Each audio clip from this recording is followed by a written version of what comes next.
सांगलीमध्ये आता कृष्णा नदीची पाण्याची पातळी 33 फुटाच्या वरती गेलेली आहे आणि ज्या पद्धतीनं कोयना धरणातून विसर्ग आता सुरू केला गेलाय ते पाहता ही पाण्याची पातळी आता आणखीन काही प्रमाणामध्ये वाढू शकते असा अंदाज आहे। दुसरीकडे चांदोली धरणातून वारा नदी पात्रामध्ये देखील आता विसर्ग वाढवला झाला आणि या सगळ्या दोन्ही धरणामधील विसर्गामुळे याचा परिणाम हा कृष्णा नदीवर होणार आहे, कारण ज्या पद्धतीने कृष्णा नदीतून विसर्ग खाली जाणं अपेक्षित आहे तो विसर्ग होत नाहीये आणि त्यामुळे कृष्णा नदीमध्ये फुगवटा होतोय आणि त्याचा परिणाम हा पाणी पातळी वाढण्यावरती होतोय।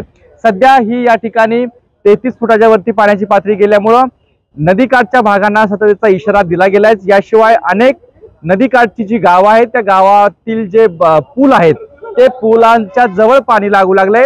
जर असाच पाऊस राहिला आणि जर अशीच पाण्याची पातळी वाढू लागली तर हे पूल संध्याकाळपर्यंत पाण्याखाली जाऊ शकतात अशी भीती देखील प्रशासनाने व्यक्त केली आहे।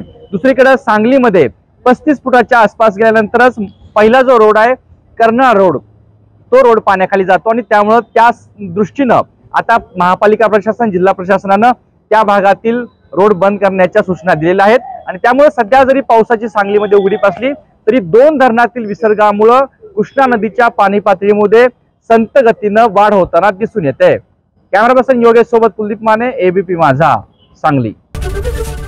एबीपी माझा, उघडा डोळे बघा नीट।